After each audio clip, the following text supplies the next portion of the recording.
There we go. Okay, well, welcome. Thanks so much for joining us.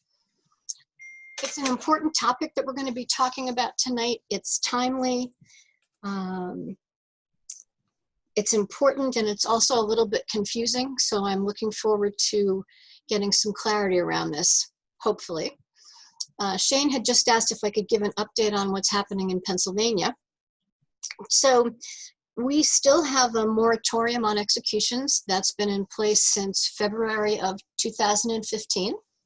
And we currently have bills in both the House and the Senate that would end the death penalty.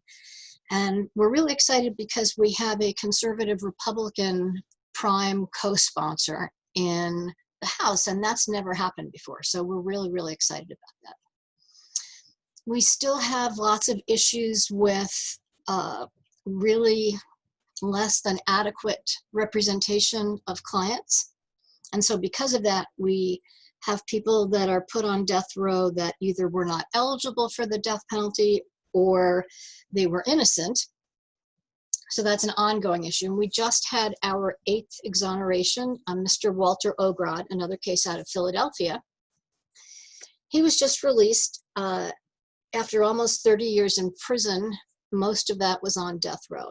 So that's very exciting news for him, and it should be troubling for the rest of us, just in terms of looking at how broken the system is and that we're really risking the lives of innocent people. So I see that Reverend Barber has joined us. Welcome. Now let me see. Okay, there we go. Thank you. Good to be here. It's great to have you. So I thought what we could do is just have a conversation about some of what is happening outside. Our topic today is faith, capital punishment, and the evolution of racism. Racism has been called the country's original sin. In what ways has racism evolved? And let me start with you, Reverend Barber, and then we'll head on over to Shane.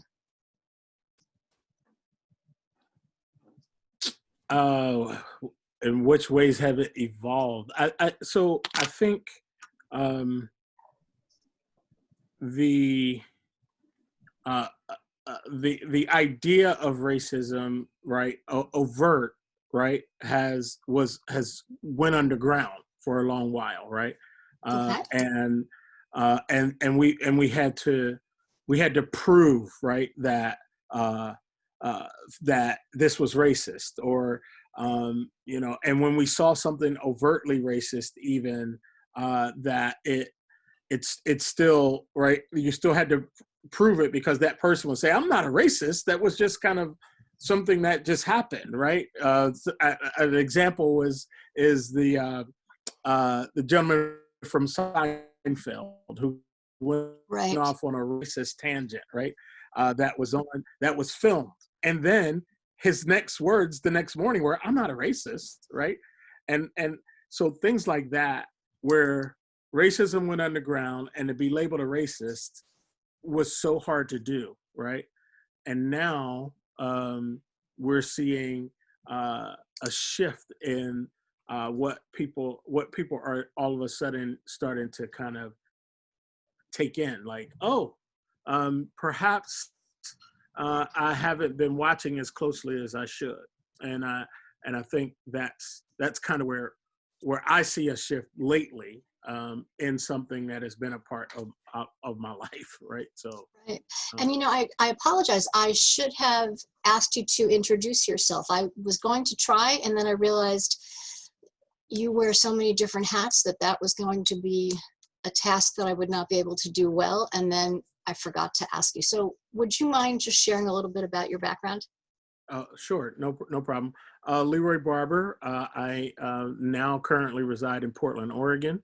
I currently work as Director of Innovation for United Methodist Church in this area. Also founded an organization called the Voices Project that trains and promotes leaders of color. I am a ordained clergy through the American and National Baptist. So I don't say that publicly that often. That's kind of one thing that I haven't said in a really long time, but thought maybe that'd be helpful right now. So, yeah, so Shane and I have worked together on a number of projects, been a part of the Christian Community Development Association, serving there. And so, yeah, been arrested with this guy and also cried together in the living room with him over some of the things that are happening. So glad to be here. I did hear about the arrest. And again, thank you for being here.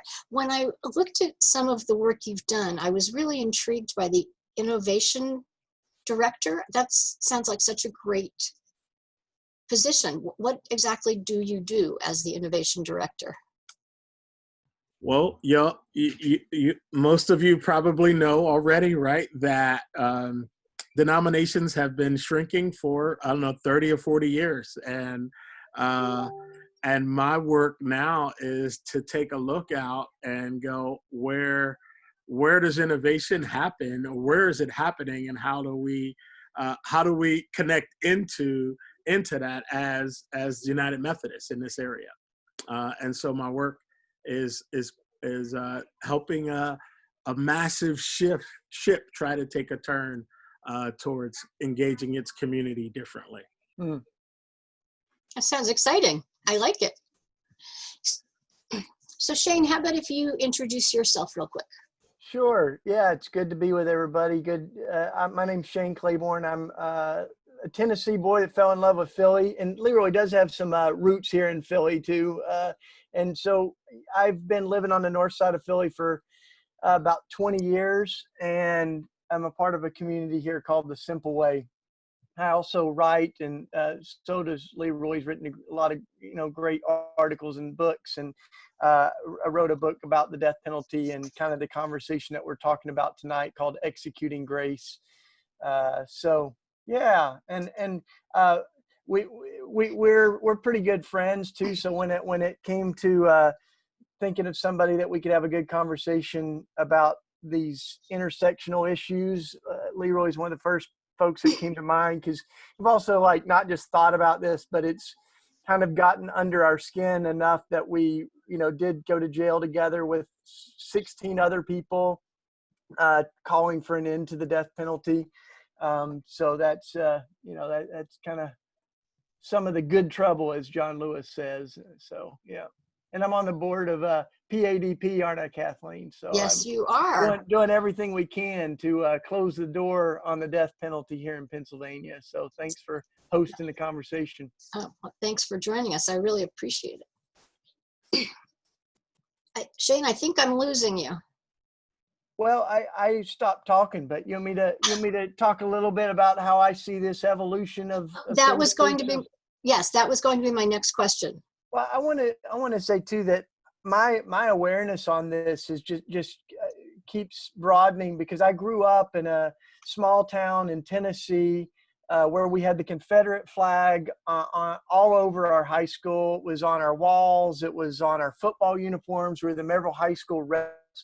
So a lot of this I didn't have eyes to see, and it's only from leaning in for the past 25 years or so that I've been learning and deconstructing some of my own white identity. And when it comes to the evolution of this, I think there's so much powerful work happening around our country right now to show that when we're built on a shaky foundation, it's hard to get our future right until we get our history right. And I think a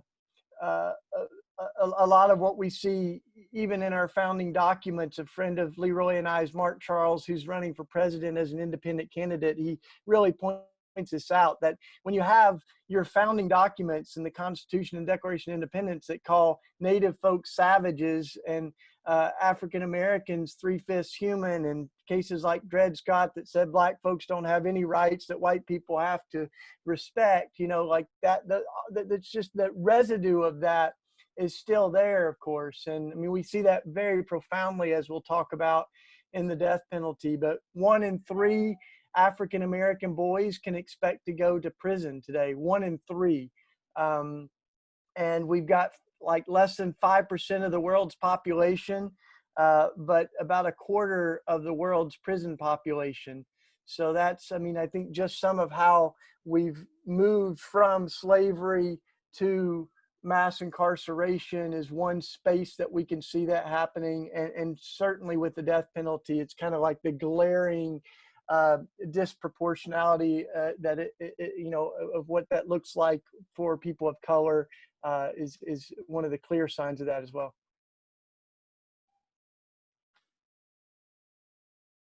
All right, you're muted there, Kathleen.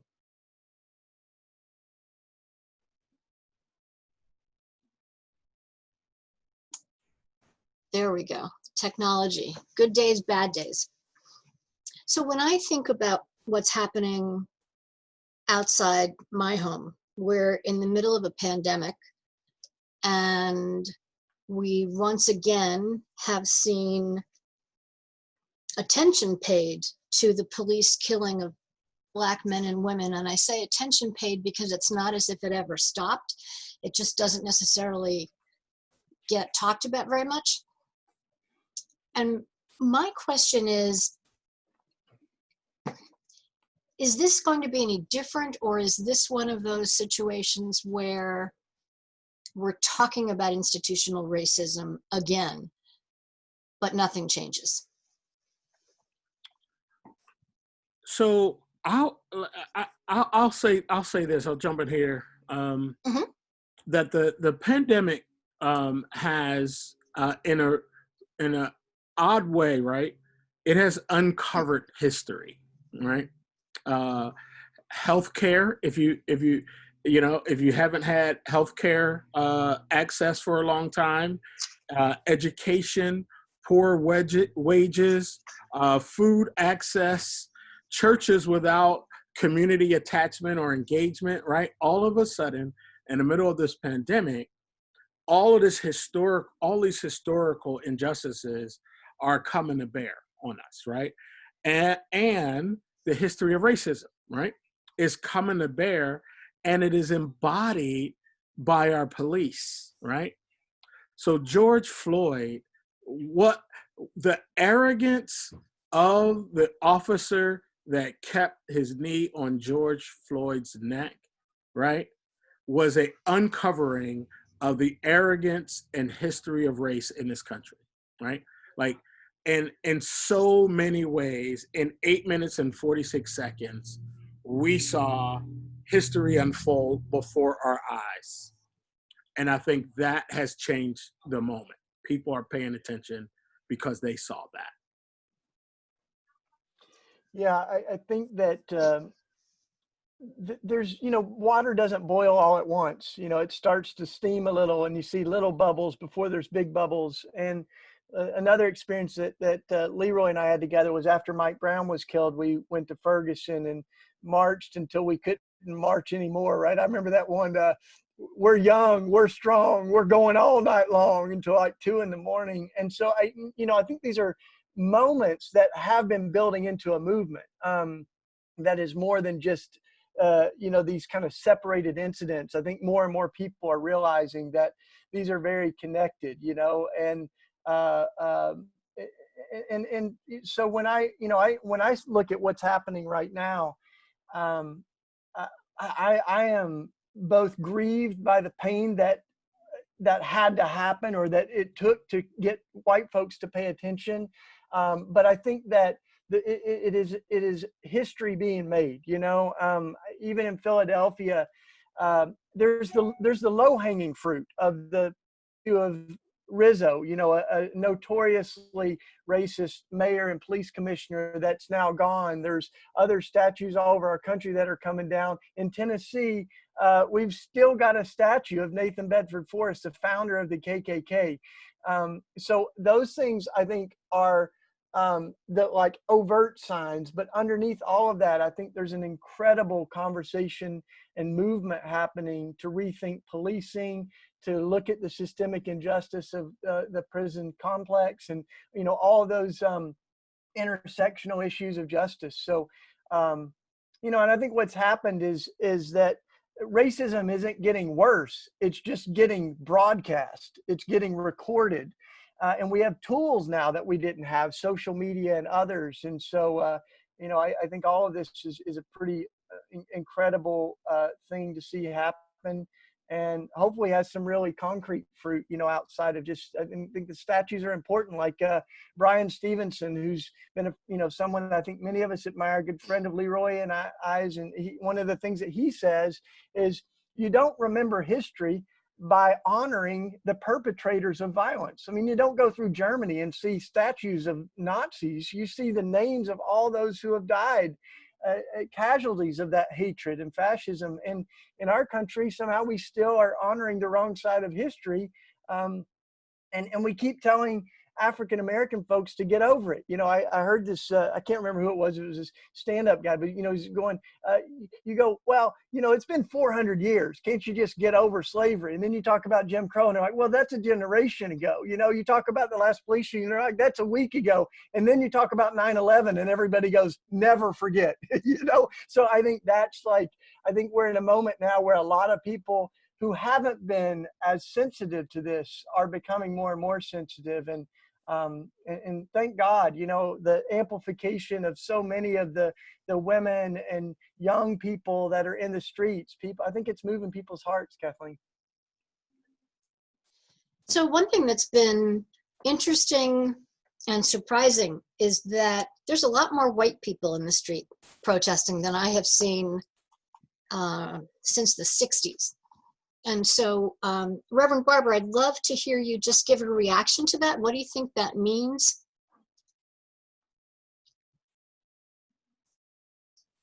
I'm sorry, I had a noise in the background. Could you repeat? Sorry. So my question or my comment was, we are seeing a lot more white people at the protests than we have in years past. And so my thought is, what's up, white people? And what are your thoughts about that? What does that mean to you? And just more broadly, how do you see that? I think I see it as a positive. I mean, I don't know how many people follow the Poor People's Campaign, but Dr. William Barber, his call is for a movement that is Black and white and Latino and Asian and gay and straight, and this movement is being called for everyone. And so it's really good to see white folks out there. My caution is that we don't want it to just become a popular thing to do. Oh, I took my kids to the Black Lives Matter rally tonight, right? And so I'm hopeful because I see that, but I would want to see that push deeper in the policies. Like we're talking about the death penalty, and we're needing it to be, to go away.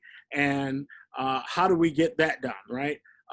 Go out and protest and join in, but no, we need policies, right? That's where our rubber meets the road. And so I'm excited, but I want to push that into where we get to deeper answers around the death penalty and mass incarceration and food justice and all of these things that are contributing to people's lives being a struggle in too many ways, right? So, thank you. Shane, what about you? What do you think about the fact that we are seeing more white folks protesting?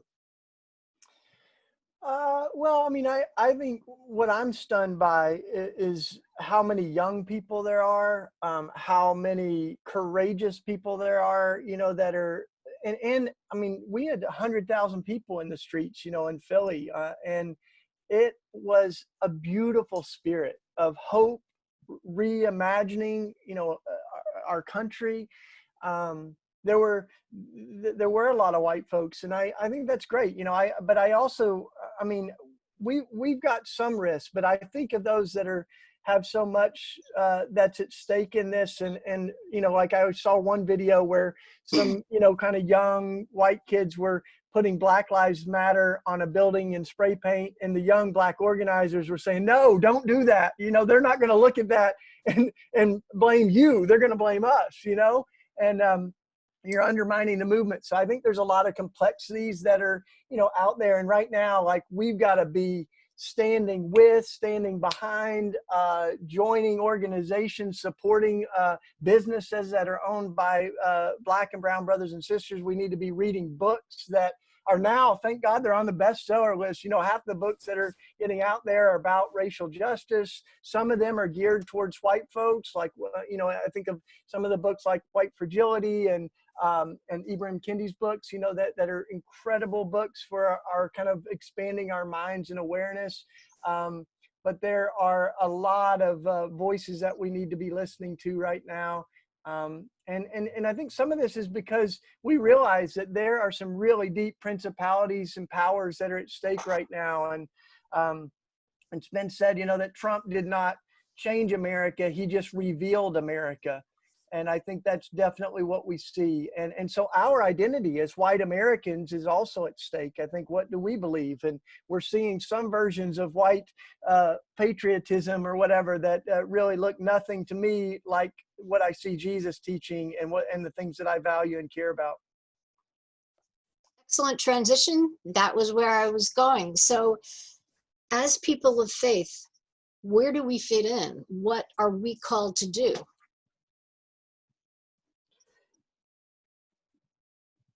You want to start on that one, Leroy? As people of faith, what do we need to be doing right now? So I think, people of faith, it is a moment in time for us to re-engage community, re-engage young people, to bring to bear our understanding of caring for one another, right?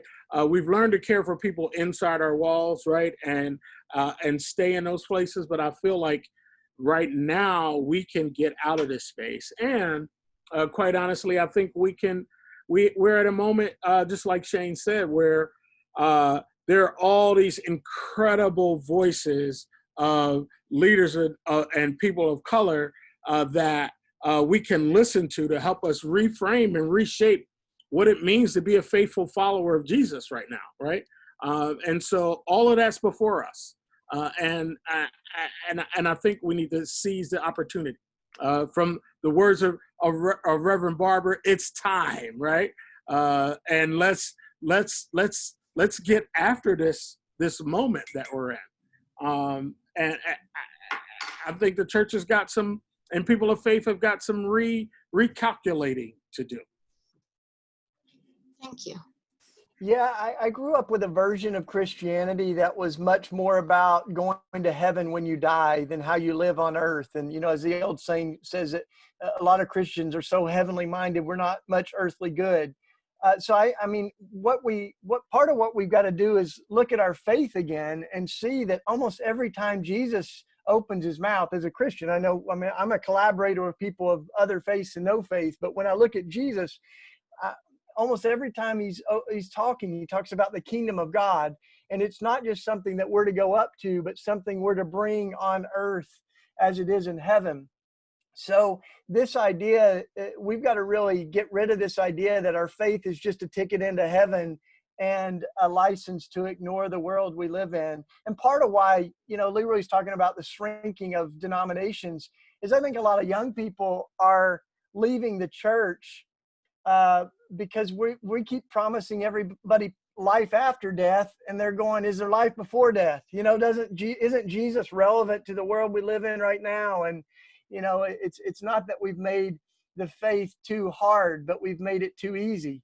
And I think a lot of times we've reduced Christianity to a doctrinal statement when I see Jesus actually calling people to a revolution, to bring God's dream on earth as it is in heaven.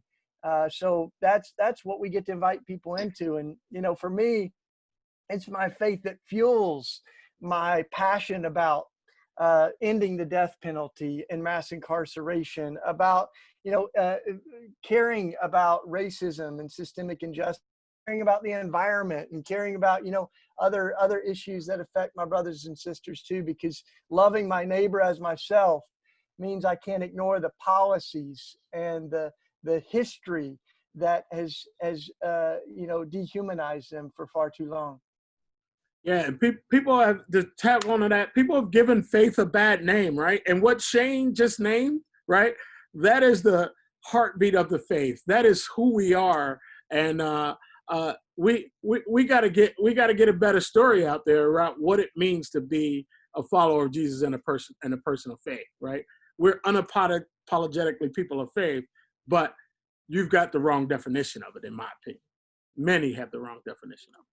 Yeah, and you should put your Voices website on there, Leroy, because Leroy's worked really, really hard to bring together some really powerful voices that correct the kind of colonization of evangelical Christianity. And I say that because I think some of the loudest voices on the news and stuff of white evangelicalism, they don't represent a very beautiful version of Christianity. So the solution to that is to amplify better voices, that really that hold Jesus and justice together. And see, sometimes we talk about sin as if it was just a personal thing and not also a social thing. And the fallenness of humanity certainly affects our systems, like the criminal justice system. And I think that's part of what we've got to keep correcting within our theology and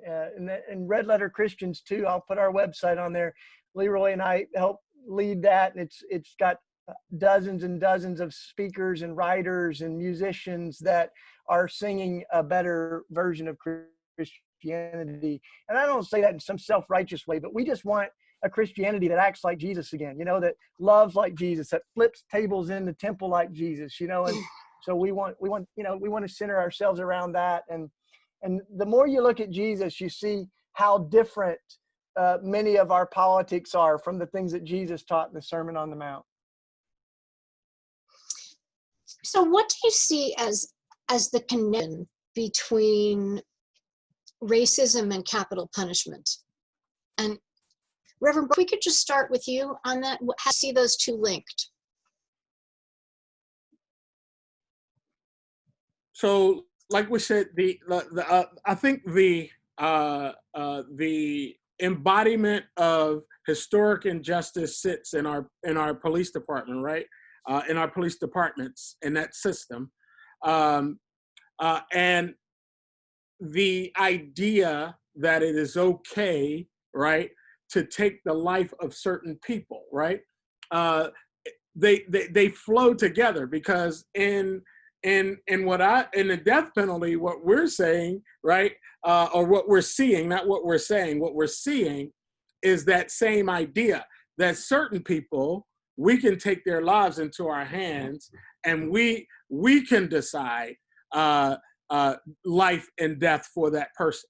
I do not believe any human being can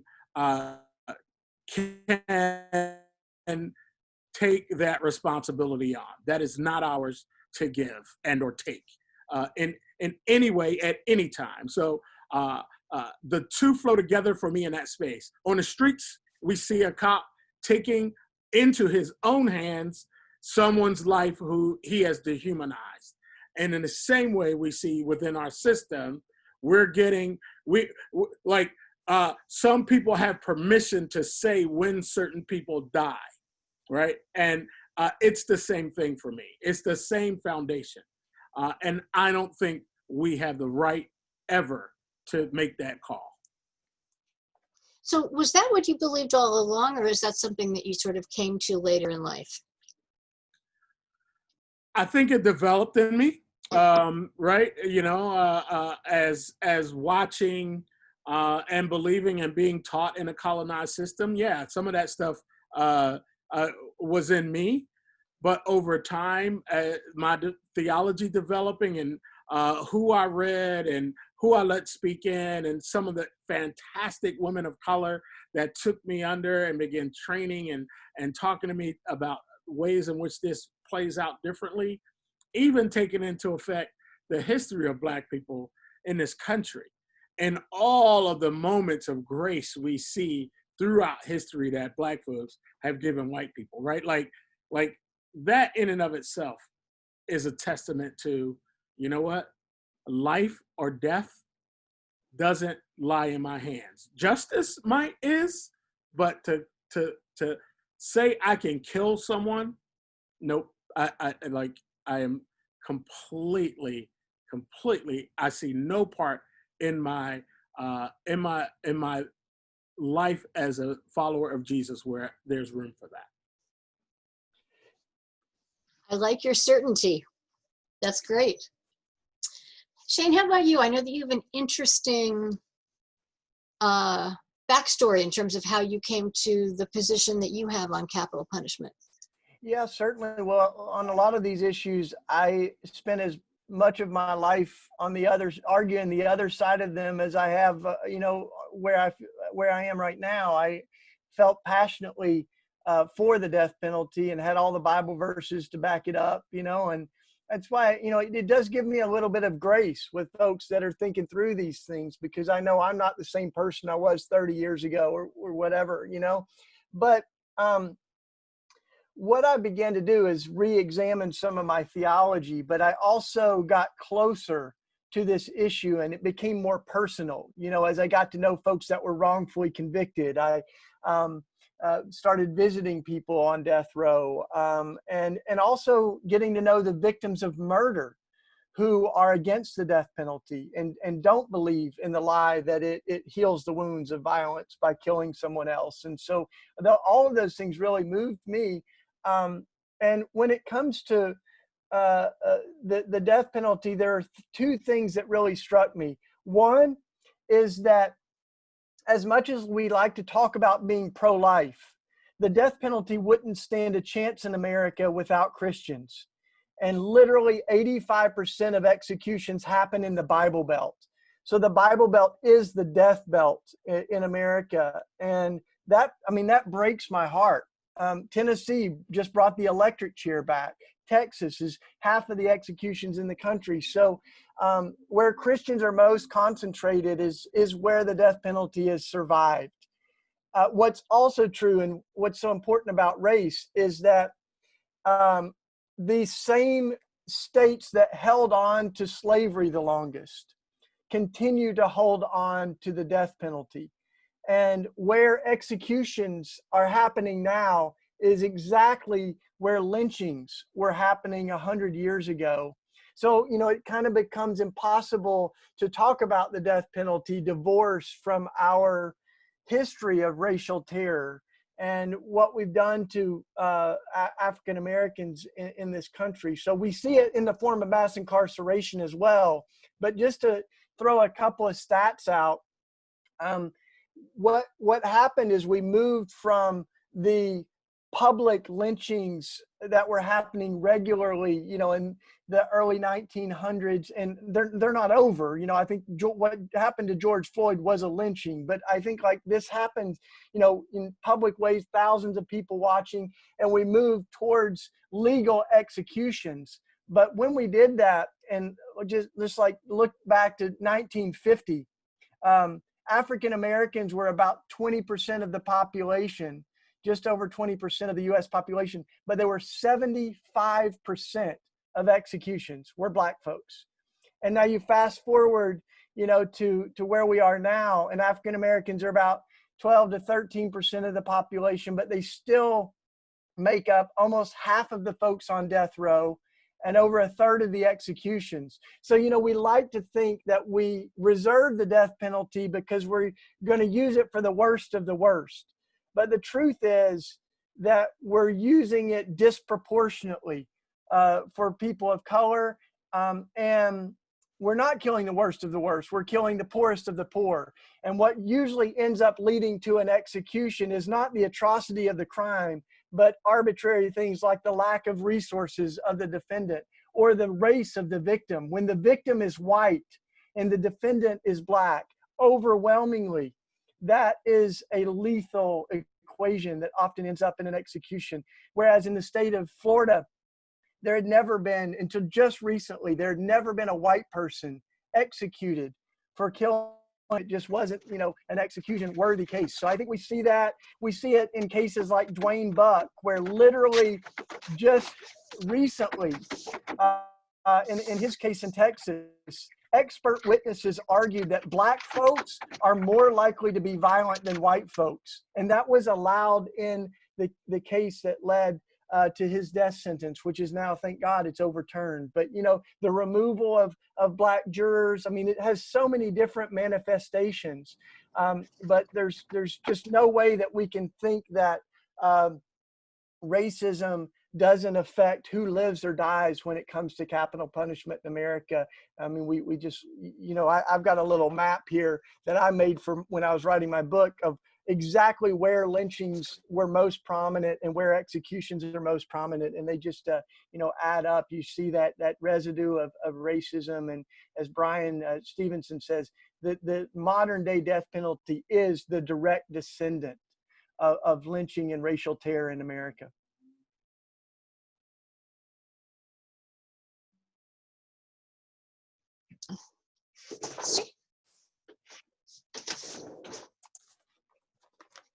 Can you? I think we might have lost you a little bit, Kathleen. That was, come on back in here and we'll see, we can. There we go. Sorry, I was trying to unmute and it wouldn't let me. Can you talk a little bit about other faith traditions? So you are both speaking from the Christian tradition. And so can you talk a little bit about other faiths and what all of us broadly are called to do?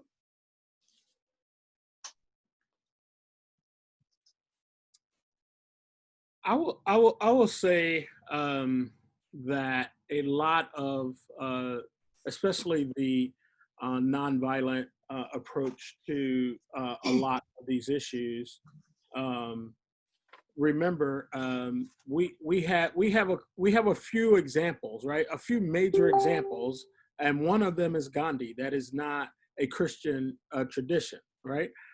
And that tradition of nonviolence, that tradition of honoring people standing up for the poor, comes through that space quite strongly. I think also when we read the Hebrew scriptures and we begin to see the idea of protest emerging early on out of the Exodus story, right? That's steeped not in Christian scriptures, although we teach them now, but that originated in the Jewish scriptures. And so I think there are many places in where the idea of love your neighbor is prevalent. And so we connect to other traditions, or I connect to other traditions or non-traditions, right, around the idea of what it means to be a neighbor. And I think that a lot more people and a lot more traditions to the table for me in that space. So. Thanks. Yeah, it's interesting. I immediately thought of, when you asked that, I've done lots of these events, and I'm sure you both have too, where you have folks speaking out of their different tradition and what their faith teaches them. And I mean, they're, every faith imaginable. But when I was researching for Executing Grace, I talked to one of my friends who's a pretty conservative rabbi, and we don't agree on everything, but that's part of why we like talking with each other. And he said, he said, on the death penalty, we see eye to eye. And he went into really great detail about the Jewish understanding of the death penalty. And, we kind of quote these scriptures like an eye for an eye and a tooth for a tooth as Christians, and we don't do our hard work of understanding the context of those. And as I was talking to my friend, the rabbi, he said, yeah, if you really look closely at the Hebrew Bible, there were over 30 death-worthy crimes, but there were also over 30 prohibitions that made execution impossible. So he said, we certainly wanted to emphasize how important these things were for the preservation of our community, but we actually didn't want to ever use the death penalty. And the rabbis actually said that if you kill one person every 70 years, every 2 generations, then something's wrong with society. You never want to kill someone every 70 years. And they really didn't like the death penalty. And he said, even after Nazi Germany, you don't see this real call for death because that's not really at the heart of our faith. We believe that violence is the problem, not the solution. And then he pointed out the irony. My rabbi friend, he goes, the irony is it's Christians that are abusing the Hebrew scripture in order to justify the death penalty. And he said, and you guys have Jesus to reckon all of this with. Like, because Jesus himself said, you've heard it said, an eye for an eye, a tooth for a tooth, but I tell you this, and so even that Hebrew law, which is called lex talionis, was where we get the notion of retaliation. And actually, when we think of an eye for an eye, a tooth for a tooth, it allowed for reciprocal harm, but it actually didn't sanctify that. It just said, legally, you might be able to return the harm done. So if someone pokes your eye out, you can poke their eye out. But that's why Jesus, I think, is a beautiful fulfillment of this, to say you don't even have to harm someone, as they've harmed you. Love your enemy. And so that idea, even within the Hebrew context, like, we don't rape people who rape. We don't mirror the evil that was done to us. So I've learned, a ton from my Jewish friends about how wrong we are in the way that we interpret some of those Hebrew verses as Christians. And I've also learned a lot from my Muslim friends who I spent time in Iraq and Afghanistan. And there are places where they have the death penalty. But interestingly enough, a lot of these communities, the person who was the victim actually has some influence over whether or not someone lives or dies. So there's a powerful case, I think, in Iran that went viral, where this woman faced the man who killed her boy. And she slapped him in the face and then took the noose off of his neck and asked that his life be spared. And, so I think that there's just so many examples of how we can do better than harming those who have harmed us. And that's certainly at the center of my faith as a Christian. Thank you. So one of the people in the audience has asked a question, and the question is about leadership, and I think the question means leadership of the broad movement, not just about the move to abolish the death penalty. And the question is, do you see a central leadership, or do you see a need for one in the battle to dismantle racism? And Reverend Barber, if we could start with you, that would be great. Yes, great question. I think what we are beginning to see is not a lack of some folks will have been trying to, say like, hey, Black Lives Matter doesn't have leaders, right?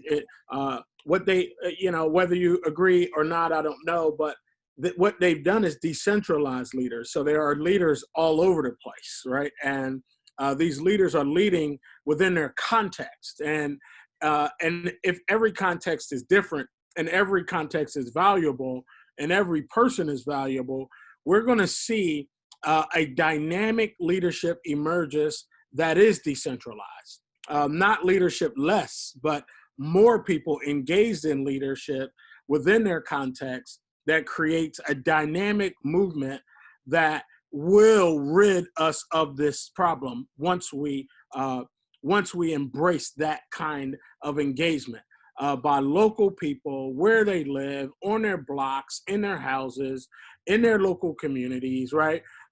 Taking up the voting rights, taking up these things as issues of neighbors. Then we're not leaders. Somebody said, and I can't remember, we're not leaderless, we're leaderful, right? That there's leaders everywhere, and we're engaging them all in this process. Yeah, that's a good word. I think the only thing that I would add to that is thinking that well, I think what's also happening is people that have been directly impacted are being heard more and more. And so I believe that the people who have suffered the brunt of these injustices are the best folks to lead us in healing the wounds of them. As Henry Nouwen said, we're wounded healers, that the things that we've survived are actually our credentials. And so I think that the people who have survived a lot have a lot to teach us about the best way forward. And too often, I think a lot of folks stand up to be a voice for the voiceless when people actually have voices themselves. And we would do a much better job rather than grabbing the mic and rather than standing for someone, to stand with them and beside them and behind them, whether that's DACA and, you know, the dreamers on immigration, or that's have been directly affected by systemic racism in policing. And, you know, a lot of the folks that are leading the way, they aren't, they're trained by their experiences. They're trained by the streets. They didn't go to school and read books for this. They just rose to the moment. And I think that's true in a lot of the work that we've done on the death penalty too, is that when Leroy and I went to jail together, we were standing alongside two folks that have been directly impacted. Derek Jameson, who spent 20 years on death row, saw 50 of his friends executed, and, you know, 20 years later proved his innocence by forcing the state to release all 30 pieces of evidence that showed he was innocent.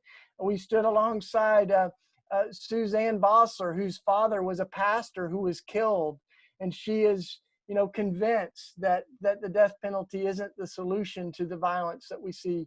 So I think we need to stand alongside those who are leading out of their wounds and their experience. And that's what's happening in our country right now. I think that's really what's been happening for a long time. We like to build monuments to people like Martin Luther King, but you wouldn't have a Dr. King if it weren't for, you know, Rosa Parks and all the other courageous people that paved the way for that. So I think right now there's just so many folks that are rising up. And you know, it was, I think, Oscar Romero's that said, some truth can only be seen through eyes that have cried.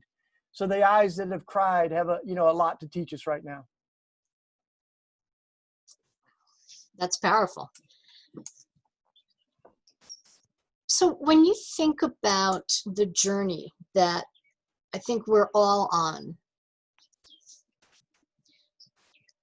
what is it that we should be paying attention to? There's just a lot of stuff going on, and the news is noisy, and sometimes we wonder, well, what is it we're supposed to focus on? Can we focus on all of it, or can we just focus on some of it? And how do we know what's important?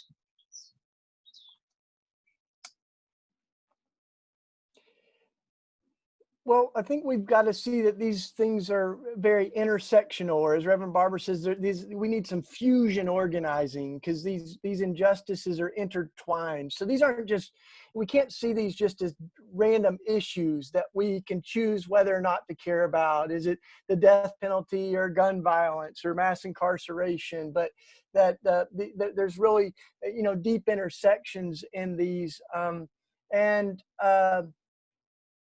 And our friend Alexia Salvatierra, sometimes she says that privilege is being able to choose which issues you care about and which ones you don't. So I think we need to really be attentive to the you know, how intertwined our history of racism is in so many of these issues. And then, you know, I think as a person of faith, to begin to do the hard work to see that this stuff is at the center of our faith, and you know, to do better theology than the folks that are continuing to defend the indefensible. And I do think that we need to see some policies change. You know, Dr. King said that no law can make someone love me, but it can keep someone from killing me. So I think we need to recognize that God changes hearts. You can't legislate love. And there is a spiritual revival and renewal that's needed in America. But we also need to see some laws change. We need some policies to change. And loving my neighbor as myself um, includes wanting to affect the policies that are destroying their lives. And there's, so many of those that I'm excited because I think we can make actual change on the death penalty. I think we can be the generation to end it. Almost every year, a new state abolishes the death penalty. Hopefully Pennsylvania will be next, right, Kathleen? But, we see this, we're chipping away to 80% of young Christians are against the death penalty. Like, it's aging out, In the same line, I think that there is a kind of backlash, or I think it's Van Jones, it's called it a white lash, this backlash of kind of white fragility and white fear. And we need to address that because I think that surfaces in some really scary ways.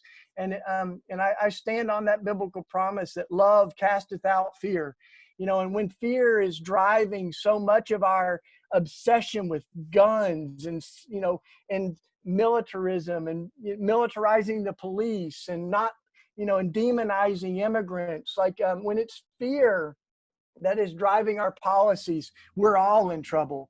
And so the question we get to ask is, what would America look like if love was the compelling force behind our policies instead of fear? Wow.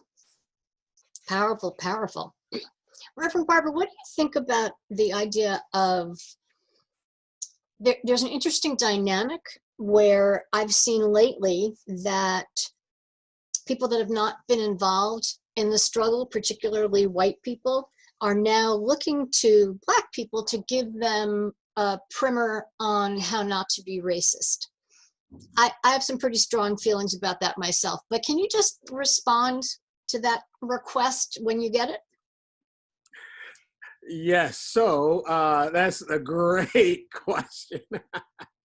So it's really interesting, right, that all these years of not listening to folks of color, leaders of color, now you want us to do your work, right? And my exhortation in that space is, if you have work to do, you need to commit to doing your work, right? And not putting that on the responsibility of a person of color, right? And there's plenty of information. People often Facebook me or this kind of thing. Hey, do you know any? And I'm like, yeah, Google works just wonderfully, right? Do your homework. Like, get in there and read what you need to be reading. Explore what you need to be exploring, change your habits that way they need to be changed. Any of those kinds of things, make a commitment to that. And then step two of that, I would say, is we live in an unequal space. What are you doing to make things equal? This is where policy comes in. This is where supporting Black authors come in, get their book. This is where supporting Black business comes in. This is where all of those kinds of things. So do your work. And then support equity in however that needs to be supported. Policy, policy, policy, right? Get these things changed. And then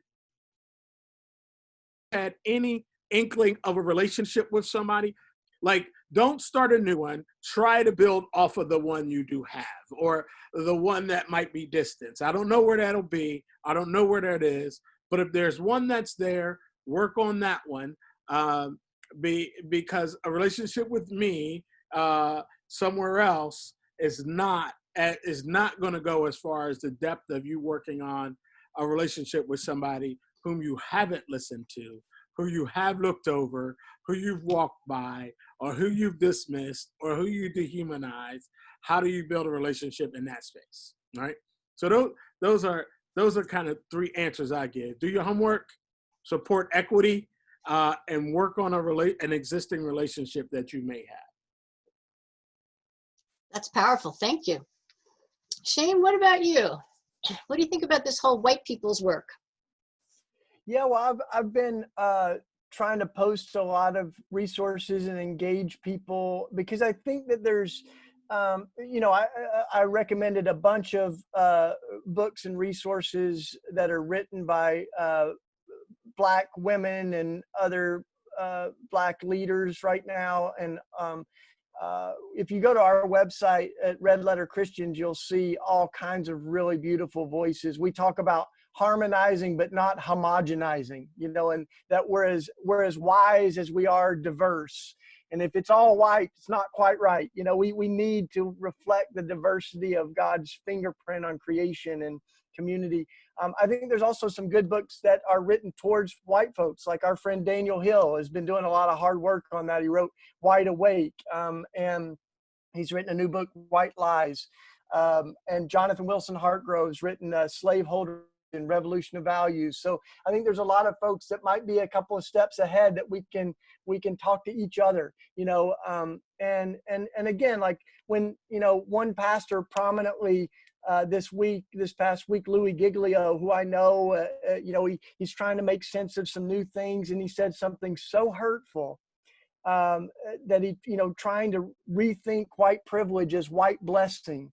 That something good could come out of slavery for white folks. And like, when you just start talking and these are new thoughts, I think white folks that are new to thinking about this need to take some space to really allow the Spirit to shape them, or else you say stuff like that he later had to apologize for, and so much damage has already been done. So I think we just need to be mindful of that, and I did reach out to him, say, hey, if you want to talk, I'd love to talk through some of this. I respect Leroy so much. I'll unpack a few things with him first or whatever. But I also think that, there's no coincidence that when folks have started saying Black Lives Matter, one of the response was All Lives Matter. And there is something to be said for the particularity of God's love and justice. I think it was Michael Shea who was doing stand-up, and he said, if your wife comes up to you and says, honey, do you love me? You don't say, oh, I love everyone. So I think that what many people are saying right now is, show us that you value us despite the history of what your ancestors did to us. And until we can say Black Lives Matter without apology, we don't really believe that all lives matter. And so I think that's, we've got to do some of our own work on this. But meanwhile, we can be listening and amplifying and supporting all of the incredible movement in the streets right now. And there is a precedent for that. When the bus boycotts happened in Birmingham, white folks were using their cars to shuttle people around. And I think we've always played roles in different movements and as allies and as folks that are standing in solidarity. So this is not a moment to be still or be quiet, but actually to, I think, jump behind the momentum, but to do that with a posture of humility, that we don't need to be in the front of everything. We can play some good background vocals right now. I've heard that called carrying the water, and that's always been a powerful image for me, that my role is not to stand in front, but it's to make sure that the people who are in front have the water they need to go on. Yeah.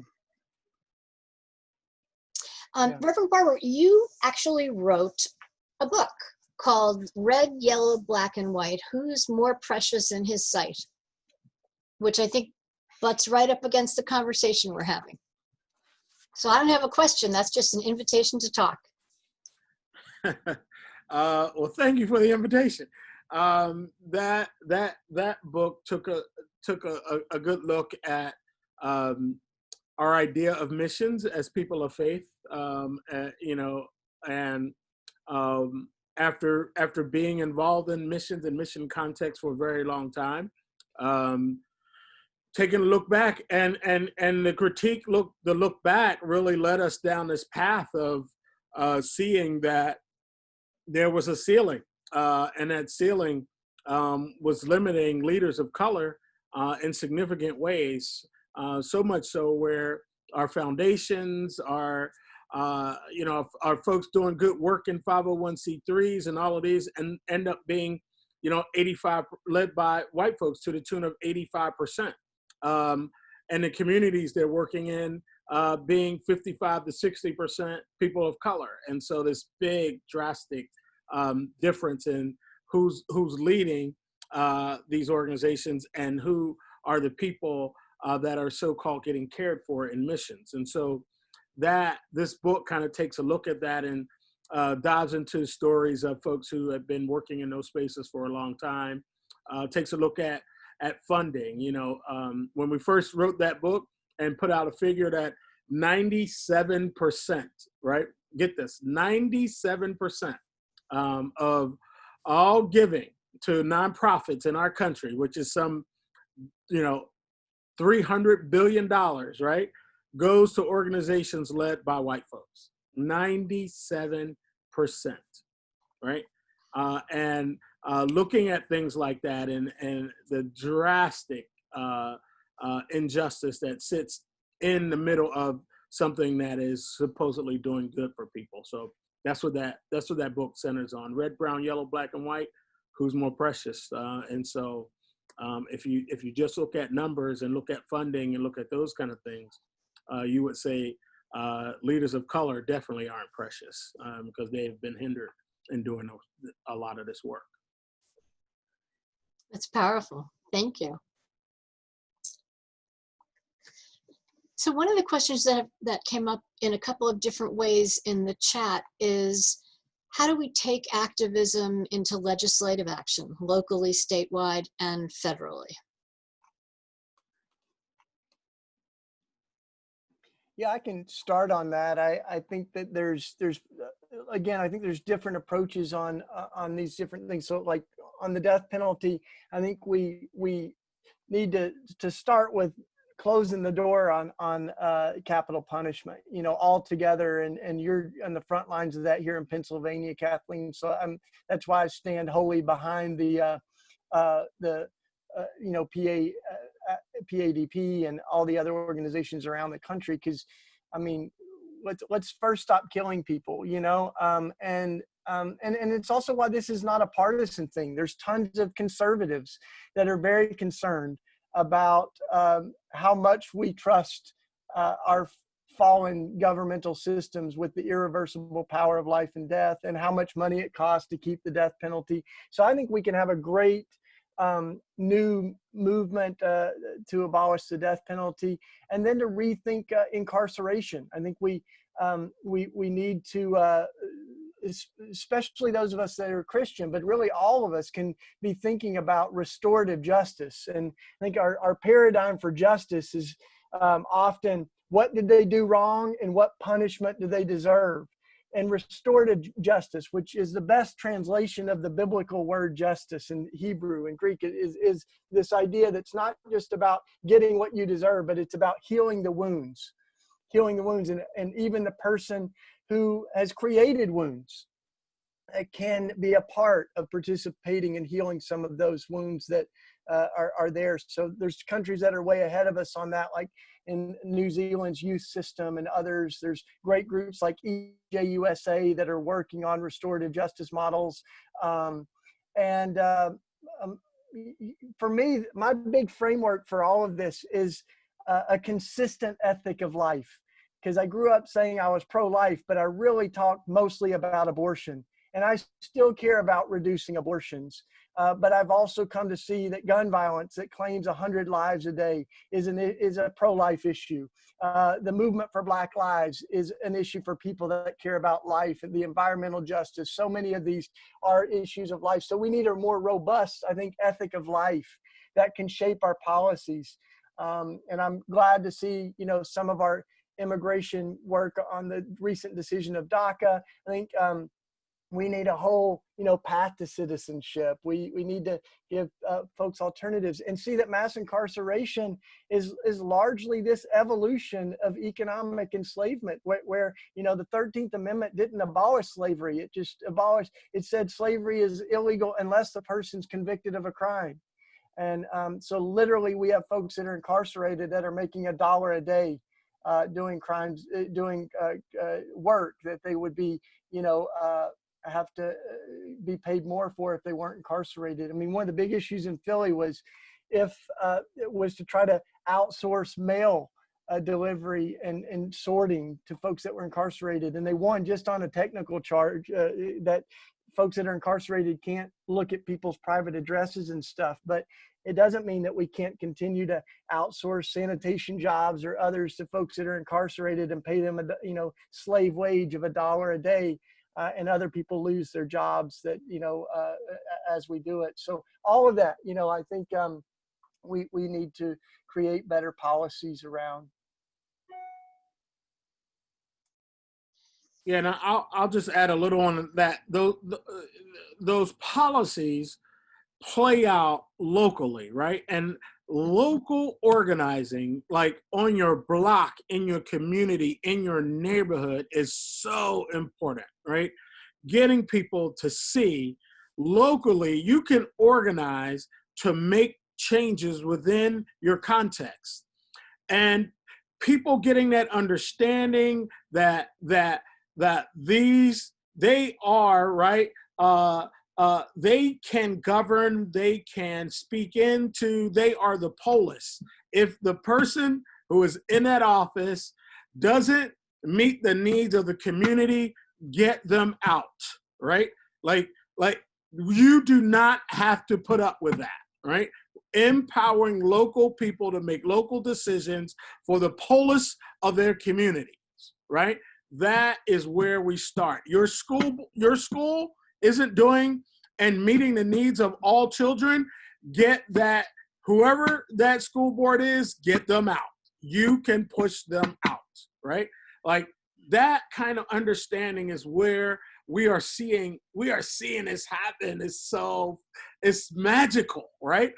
To see young people reaching out in their cities, marching, protesting, and saying to their local officials, you know, some people don't agree with it, but defund the police. And we are going to step in and speak in where we want this defunded, right? Can you translate that? Would you translate that for people who don't understand what defund the police means? Yeah, it isn't saying, right? Let's say what it's not saying. It's not saying we don't want police. It's saying we don't want police, right? Making decisions and having money to do these things that go against the values of the community. You will answer to the community, right? And so your funding will depend on it. So you don't just have an open book of funding. We aren't just going to keep giving you millions and millions of dollars. Nope. You're defunded and we will build it again from the ground. And the things we want in it will be in it because we are the ones, right, who make those contracts with police. You don't make your own contracts anymore, right? That's what we're saying. Sorry, I get a little. Listen, I'm happy. We all struggle with how do we get the people around us to care about issues. And you just made a very compelling point. Now, I know that both of you two have to split in just a little bit. Oh, that was so 60s, split. Sorry. So final thoughts before I let you go? Yeah. Let me just ask you one thing, Shane. What brings you hope? That would be my final question. What brings you hope, and then final thoughts? Okay. Yeah. Well, first of all, I think what gives me hope is I'm gonna get a little pastoral on this one and say, like, I've got that old hymn that says my hope is built on nothing less than Jesus' blood and righteousness. So I am hopeful because I believe in a God who suffers with us, who was born a brown-skinned Palestinian Jew in the middle of a genocide, who died on the cross to expose all of the violence that we're capable of, and literally became a victim of state execution, to show us what we are capable of, but then to triumph over that with love and grace in an empty tomb, and I think that's like having a God that is with the suffering gives me a lot of hope. I'm also hopeful by that everything I see happening in our country right now and around the world, where as Valerie Kaur, who's a lawyer and a wonderful activist, she said she had this vision that she was in this darkness. And she said, I thought maybe I was in a tomb and America was dying. And she said, but what if it's actually a womb and America is just being born? And so I think what we see are sort of the labor pains, you know, and we were talking about that a little earlier. You know, I think that something's being born right now, and we get to be the midwives. We get to be, you know, folks that are giving birth to a country that maybe has never been for a lot of our brothers and sisters. So that gives me hope. And I just want to reiterate, you know, as Leroy was sharing his thoughts, the more local stuff gets, the more substantial I think the change comes. I mean, we got to get Donald Trump out of office, you know, but I don't vote for someone for president thinking that they're the messianic hope for changing the world. I'm trying to do damage control and get out the person who I think's doing the most damage or has the potential to do the most damage to the world. But I look at some of these local issues, and like Larry Krasner, who's now our DA, who he was a defense attorney that ran for the highest prosecutor and reshaped the entire office, you know. And I think, you know, DA's offices he ended cash bail, stop and frisk, you know, he's rethinking what the criminal justice system should be and how to get rid of some of the things that we see that like corrupt police officers. So I think it's a time of imagination. And like Leroy said, police officers are often a third of our budget, just a blank check for a third of the budget in the city with no accountability except from police officers. So every time we filed very legitimate claims of police misconduct, when they're not caught on camera, they come back ungrounded. And some of those police officers we've seen to become officers of the year. So like people are going, police need oversight from people that are not police officers. You know, police don't need to be first responders to everything with arms, you know, like maybe we could imagine first responders that are emergency social workers that are trained in mental health and addiction, and they're trained in de-escalation. So I think it's a great time for us to reimagine some things that we've taken for granted. And as we, some of us that listened in on the Poor People's Campaign, they said, we don't need to go back to normal because normal wasn't working. Normal brought us George Floyd's death and Breonna Taylor's death and 140 million Americans in poverty, 700 dying every single day. Like, so let's not go back to normal. Let's imagine what the world could be, not just what it has been. Wow. Thank you. Reverend Barber, how about you? Final thoughts, and share with us what gives you hope. I think my hope right now is lying in a old tradition called Christianity that young people are helping us remember what that really means. It is an old tradition that we have lost our way in living out. And young people in these streets are leading us back towards what that really means. And that is very exciting. It is a good time. We're not going back to normal, right? And because I agree, normal didn't get us anywhere. But launching off of what they're right now and being a part of that, however I can, is exciting to me, and I'm all in for that. How dare they say defund the police, right? How dare they say stop the death penalty, right? How dare they say these things, right? And the hope in me is like they are going to move this needle. They are changing it right now before our very eyes, and we get to witness it. So that's where my hope lies. Thank you so much, both of you. I really appreciate your time and your wisdom and your willingness to be with us. And where are you going next? I know, Shane, you're going to be taking a physical trip. Yeah, I'm going to be living off of our little school bus turned into a tiny solar-powered tiny house, and I'll be traveling around speaking and organizing. But we're going to take a little break from Philly to be with our family down in Tennessee. And I'm writing a little something now, but we're going to keep joining this movement happening everywhere. And we'll be teaming up with everybody we can. So you can keep us in your thoughts and prayers as we do all that. Thanks again, Kathleen, for the conversation. Thanks, Thank Leroy. you. Yeah, it's good to Thank you. do this together.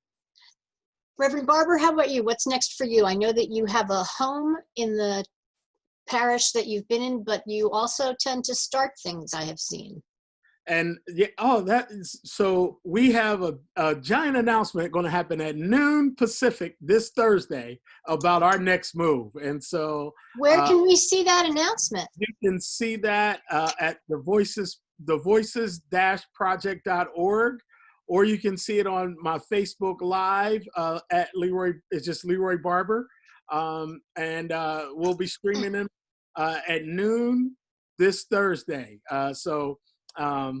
Yeah, that is our next move, and you'll see it. So I'm excited to see. Thank you so much. Well, good night, everybody. Thanks for coming. Keeping hope alive. Bye.